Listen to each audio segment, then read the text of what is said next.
बच्चों ध्यान दें, एक मैथ्स है जिसमें कहा जा रहा है कि find the 31st term of an A P whose 11th term is 38 and 16th term is 73। Maths में कहा जा रहा है कि find the 31st term of an A P whose 11th term is 38 and 16th term is 73। मतलब कहना चाहता है कि एक ए पी है ना, और उस ए पी का 11वां पद क्या है, 38 है, और उस ए पी का 16वां पद क्या है, 73 है। तो आप उस ए पी का 31st टर्म फाइंड आउट करें।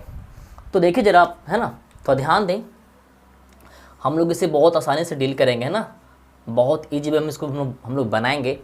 क्या अगर आपसे 11th टर्म क्या है ना, 38 है, तो आप ऐसे लिख सकते हैं T11 इज इक्वल टू 38, है ना। अब देखिए आप T11 को आप कैसे लिखते हैं, तो आप ऐसे लिखते हैं a प्लस 16d। तो T11 को आप क्या लिखेंगे, a प्लस 10d। क्या लिखेंगे, a प्लस 10d, है ना। T11 इज इक्वल टू कितना, 38।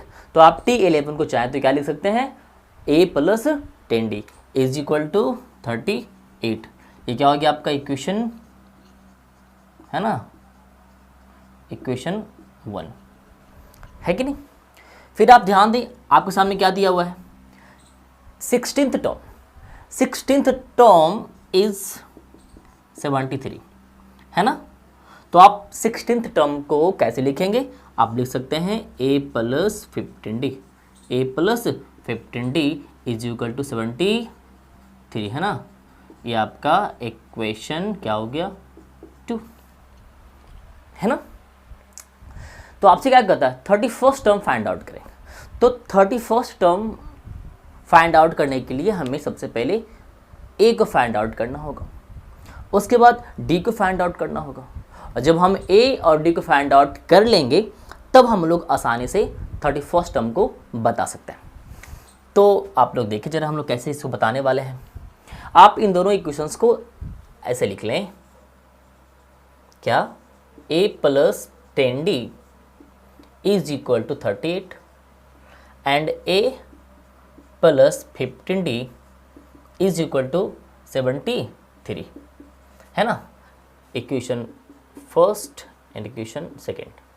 अब देखेंगे जरा, अगर हम इक्वेशन 1 में अगर इक्वेशन 2 को सब्ट्रैक्ट कर लेते हैं ना, तो a क्या हो जाता है, कैंसिल हो जाता है, और जब a गायब हो जाएगा या फिर a कैंसिल हो जाएगा या फिर a यहाँ से खत्म हो जाएगा, तो सिर्फ क्या बचेगा आपके पास, d बचेगा, और इस प्रकार से आप d का मान आसानी से फाइंड आउट कर सकते हैं।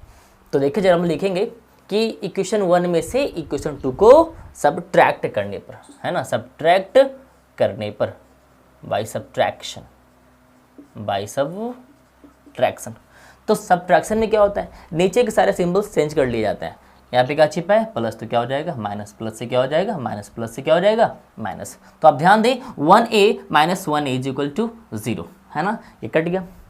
And 10d minus 15d is equal to क्या होगा, माइनस 5d। क्या होगा, माइनस 5d।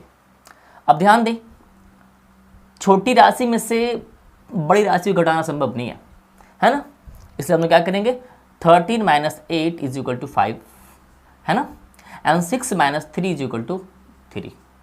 बड़ा का सिंबल क्या है, माइनस, तो यहाँ पे क्या हो जाएगा माइनस, है ना। और जब इक्वल के दोनों साइड आपको माइनस का सिंबल दिखाया पड़े तो आप उसे क्या कर लें, कैंसिल, क्या कर लें, उसको कैंसिल कर लें। सो 5d इज इक्वल टू क्या हो गया 35, then d is equal to क्या हो जाएगा 35 डिवाइड 5 इज इक्वल टू 7। तो d का मान क्या आ चुका है 7। अब आप क्या लिखेंगे कि पुटिंग द वैल्यू, है ना, putting the value of d in equation 1 और 2, जहां भी रखें आप 1 या 2, बात क्या है बराबर है, आंसर सेम आता है।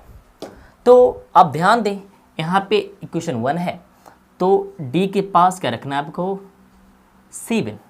थोड़ा ध्यान देंगे, आप गौर करें जरा, d के पास क्या रखना है आपको 7 रखना है ना। थोड़ा सीखेंगे, है ना, आप लोग थोड़ा सा गौर करेंगे, बातों को समझेंगे, है ना। आपसे क्या कहा जा रहा है कि अगर ध्यान दें डी का मान कितना आ चुका है, 7 आ चुका है। तो डी का मान अगर 7 आ चुका है ना, तो आप डी के मान को क्वेश्चन 1 में पुट करें। तो ए है, ए लिख लिया गया, प्लस है लिख लिया गया, 10 है लिख लिया गया, है ना। अब बारी डी की है, तो डी की जगह पुट क्या करना है आपको, 7, क्या पुट करना है आपको, 7 पुट करना है। इज इक्वल टू क्या दिया हुआ है, 38 दिया हुआ है। So A plus 70 is equal to क्या हो जाएगा, 38। So A is equal to 38 minus 70। आप घटाएं क्या होगा, तो 10 minus 8 is equal to 2 and 6 minus 3 is equal to 3। और आप ध्यान दें बड़ा का सिंबल क्या है, माइनस, तो यहाँ भी क्या हो जाएगा, माइनस, है ना। और आपसे अब देखिए आपसे पूछा क्या जा रहा है, आपसे पूछा जा रहा है 31st टर्म, 31st टर्म। तो ध्यान देंगे आप लोग, तो आप 31st को ऐसे लिखेंगे, और 31st को निकालने के लिए हमें क्या करना पड़ेगा, तो a plus 30d, a plus 30d। अब देखिए जरा, a मेरे पास क्या है, -32, है ना, प्लस 30, d का मान कितना आप देख सकते हैं, 7 है। तो अभी हम क्या लगा देंगे, 7, है ना। तो आप देखिए जरा यहाँ पे क्या हो जाएगा, गौर करेंगे, तो -32 प्लस कितना हो गया, 210 प्लस माइनस माइनस, 10 में 2 गया 8, 10 में 3 गया 7, यहाँ पे क्या बच गया 1, है ना, और बड़ा का सिंबल क्या है, प्लस। तो देन आपका 31st टर्म क्या होगा, 178, है ना। तो आप कुछ इस प्रकार से इस प्रकार के मैथ्स को सोल्व कर सकते हैं, है ना। तो आप अपने एग्जाम्स में इस प्रकार के मैथ्स को इसी प्रकार से सोल्व करें और अच्छे मार्क्स गेन करें।